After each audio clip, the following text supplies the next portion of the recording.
नमस्कार, मैं हूं ज्योति सागर और आप देख रहे हैं हापुड़ हलचल।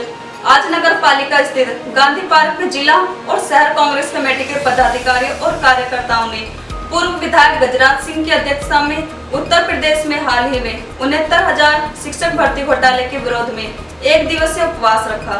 साथ ही देश में पेट्रोल और डीजल की निरंतर बढ़ती कीमतों पर केंद्र और प्रदेश सरकार की भाजपा सरकार को घेरा। जिला अध्यक्ष मिथुन त्यागी और शहर अध्यक्ष अभिषेक गोयल ने संयुक्त रूप से कहा, उत्तर प्रदेश में पीडीएस, डीएचएफएल, जूता मोजा घोटाला आदि घोटाले सामने आ रहे हैं। अभी हाल ही में उत्तर प्रदेश में 69,000 शिक्षक भर्ती घोटाले का मामला सामने आया है, जिसमें भारतीय जनता पार्टी के नेता, मंत्री और प्रशासनिक अधिकारी घोटाले में संलिप्त पाए गए हैं। लेकिन प्रदेश सरकार भाजपा के नेताओं को बचाने में लगी हुई है। प्रदेश सरकार के इस घोटाले की वजह से उत्तर प्रदेश में हजारों नौजवान छात्रों का भविष्य अधर में लटक गया है। क्या पूरा मामला है? देखिए, उत्तर प्रदेश कांग्रेस कमेटी ने जिस तरह से कोरोना संकट के दौरान गरीबों की, मजदूरों की मदद की, उसको देखते हुए आज उत्तर प्रदेश कांग्रेस कमेटी की तरफ से ये सुझाव था कि ज़िला और शहर कांग्रेस कमेटियां एक दिन यानी 4 घंटे का उपवास रखेंगी। लेकिन उसमें कुछ संशोधन रात में हुआ। जिस तरह से पिछले एक हफ्ते के अंदर भारत सरकार ने पेट्रोल और डीजल की कीमतों में बढ़ोतरी की है और पिछले 70 सालों में ये रिकॉर्ड मोदी जी के नाम जाता है कि पेट्रोल की कीमत से डीजल की कीमत ज़्यादा हो गई और लोगों को ये तैयार रहना चाहिए इस बात के लिए कि मोदी सरकार में आने वाले वक्त में 100 रुपये पेट्रोल और डीजल की कीमत होने के लिए उम्मीद रखनी चाहिए। तो ऐसे वक्त में जबकि पूरा देश, पूरा उत्तर प्रदेश का किसान, मजदूर संकट में है और भारत सरकार किसी भी तरह से रियायत देने को तैयार है। आज इस धरना और प्रदर्शन का ये मतलब है कि हम सब मिलकर भारत सरकार को और उत्तर प्रदेश की सरकार को इस बात के लिए मजबूर करें कि जिस तरह से पेट्रोल और डीजल पर एक्साइज ड्यूटी और स्टेट ड्यूटी इन लोगों ने बढ़ाई है और बढ़ाते जा रहे हैं, उसमें कमी लाने की ज़रूरत है। इस वक्त फसल का जो है वो टाइम शुरू हो गया है। लोग चावल की खेती करने जा रहे हैं। डीजल की बहुत सख्त ज़रूरत है किसानों को। और अगर ऐसे वक्त में भी किसान 80 रुपये या 81 रुपये में डीजल खरीदेगा तो आने वाले कल में चावल की कीमत क्या होगी। दूसरी एक जो सबसे इम्पोर्टेंट बात है, पिछले हफ्ते कानपुर के अंदर एक संरक्षण गृह में 52 या 54 लड़कियां रहती थीं। वहां पर तकरीबन सभी लड़कियां कोरोना से पॉजिटिव आई हैं। 5 या 6 लड़कियां जो हैं वो प्रेग्नेंट हैं और एक लड़की को एड्स मिला है। आखिर ये क्या हो रहा है?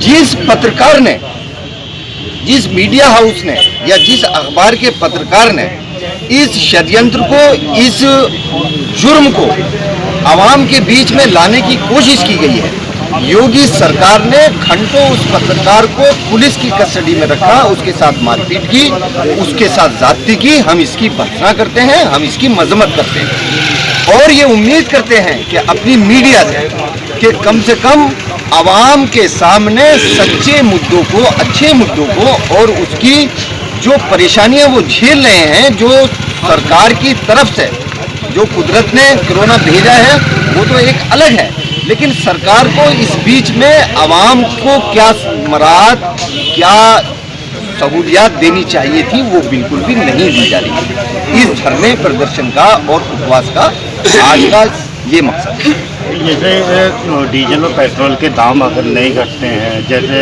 हम अभी कोरोना से संक्रमण महामारी से आदमी निकला है, अभी निकला भी पूरी तरह से नहीं है और जगह जगह ये तो थाना चौकी ये चालान काट रहे हैं, इस बारे में क्या कहना आपका? देखिए, आपने सवाल अच्छा किया है।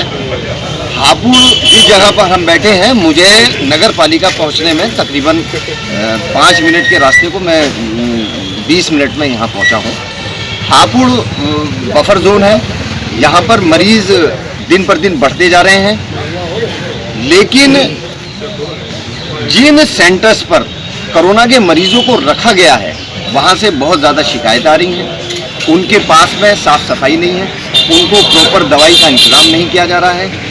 और दूसरी बात यह है कि जिस तरह से सरकार डीजल की कीमत बढ़ाती जा रही है, वो आवाम के, वो जनता के जज्बे को और उसके बर्दाश्त करने की ताकत को ये भाप रही है कि कहाँ तक वो बर्दाश्त कर सकती है। सरकार इस बात के लिए जनता को मजबूर ना करे कि जनता सड़कों पर आकर सरकार का विरोध करे।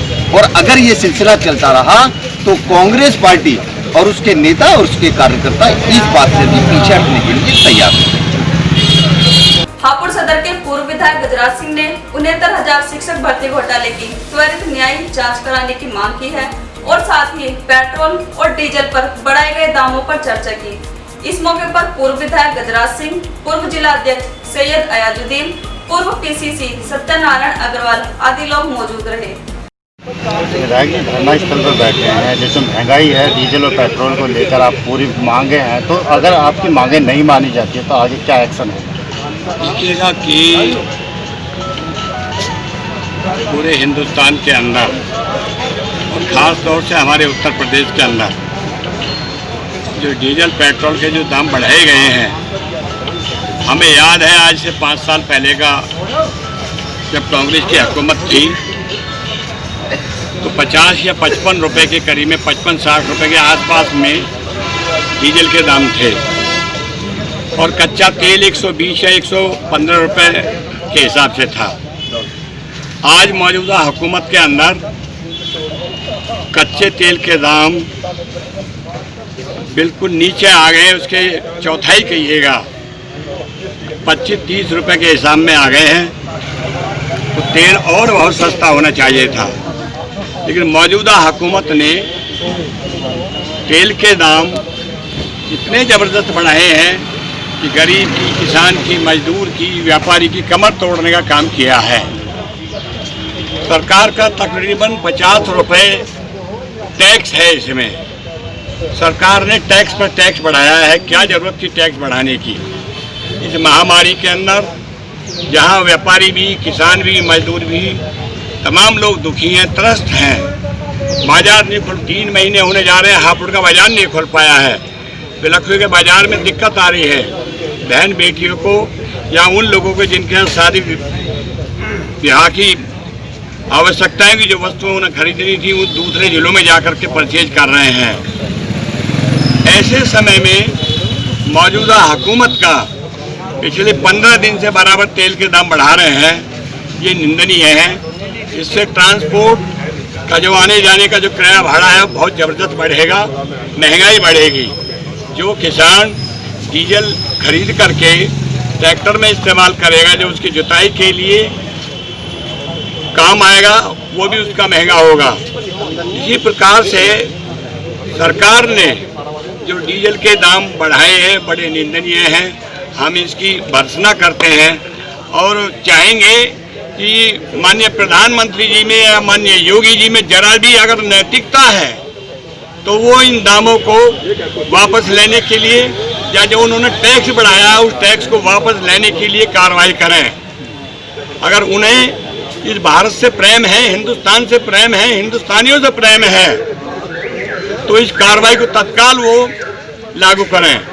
मुझे याद है जो भारत सरकार में आज मिनिस्टर है वो चूड़ियाँ भेंट करती थी, आज ना मालूम वो कौन से चूहे के बिल में वो नेता घुस गई हैं। उन्हें दिखाई नहीं देता, आंखों की अंधी है या बुद्धि उनमें नहीं रह गई है कि क्यों नहीं अब वो मांग करती कि जब 80 रुपये डीजल के दाम हो गए हैं तो तब तो 55-60 रुपये में ही बौखलाती थी, आज 80 रुपये में भी नहीं बौखला रही हैं। पहली बार आज़ाद हिंदुस्तान के अंदर डीजल के दाम पेट्रोल से अधिक हुए हैं, वरना पेट्रोल के दाम ज़्यादा होते थे और डीजल के दाम कम होते थे, लेकिन मौजूदा हुकूमत ने उस डीजल को बहुत ज़्यादा बढ़ाया है। मैं उन नेताओं से भी कहना चाहता हूं, जो माननीय रक्षा मंत्री जी हमारे इस देश के, मैंने उनकी एक फोटो देखी कि एक इतना बड़ा उन्होंने डंडा हाथ में ले रखा है कि डीजल पेट्रोल के दाम कम करो, वो धरनों में बैठे हुए थे। माननीय रक्षा मंत्री जी, आप तो जीवित हैं परमात्मा की कृपा से, हम चाहते हैं आप बहुत लंबे समय तक जिए, लेकिन जब डंडा लेकर के आप डीजल पेट्रोल के दाम की अपने बात करते थे कम की, तो आज आप कहाँ चले गए हैं? आप फिर से जागिए और फिर से कहिए अपने प्रधानमंत्री से, आप भी कहिएगा, चाहे आपको कुर्सी छोड़नी पड़े, लेकिन ठाकुर तो हमेशा अपनी जवान का पक्का होता है। आपको तत्काल कार्रवाई करानी चाहिए कि डीजल के दाम कम होने चाहिए। डॉक्टर मनमोहन सिंह जी की सरकार के अंदर डीजल पेट्रोल हमेशा सस्ता रहा, जबकि कच्चा तेल बहुत महंगा था। हम आज फिर से पुनः मांग करते हैं कि भारत सरकार के मुखिया इनको वापस लें। अभी हमारे महामंत्री जी ने आपके सामने जिक्र किया कि इस पूरे सूबे के अंदर जो घोटालों की सरकार बन गई है, 69,000 जो अध्यापकों की नियुक्ति हुई है, उसके अंदर काफ़ी बड़े घोटाले हैं और उन मंत्रियों के लोगों ने घोटाला किया है कि जो उत्तर प्रदेश में कैबिनेट के मिनिस्टर हैं, उनके परिवार के लोगों ने, उनके रिश्तेदारों ने, उनके नाम शामिल हैं इसके अंदर। उन्होंने उस घोटाले को अंजाम दिया है। जो नौजवान सड़कों पर हमारा है, उन नौजवानों को नौकरी नहीं मिल पा रही है और इन लोगों ने अर्जी फर्जी तरीके से नियुक्तियां कर दी है। जिस बच्चे ने टॉप किया है उसके 150 में से 140 नंबर आए, वो प्रधानमंत्री का और हमारे राष्ट्रपति का नाम भी नहीं बतला सकता। तो फर्जी घोटाला उन्होंने किया है। एक विभाग है हमारा पशुपालन, उस पशुपालन विभाग के अंदर भी जो मंत्री हैं उनके निजी सचिव का बहुत बड़ा घोटाला है जो सामने अपना आ गया है। योगी जी, अगर आप में जरा भी नैतिकता है तो आप उसकी तत्काल एक अच्छे अफसरों से जांच कराएं और उन दोषी कर्मचारियों को सख्त से सख्त सजा दिलाने का काम करें जिन्होंने घोटाले को अंजाम दिया है। और तेल के दामों को फिर से वापस लेने के लिए आप भी अपने प्रधानमंत्री जी से कहें कि तत्काल उन्हें वापस लें। अभी के लिए इतना ही, और भी खबरों के लिए देखते रहिए हापुड़ हलचल।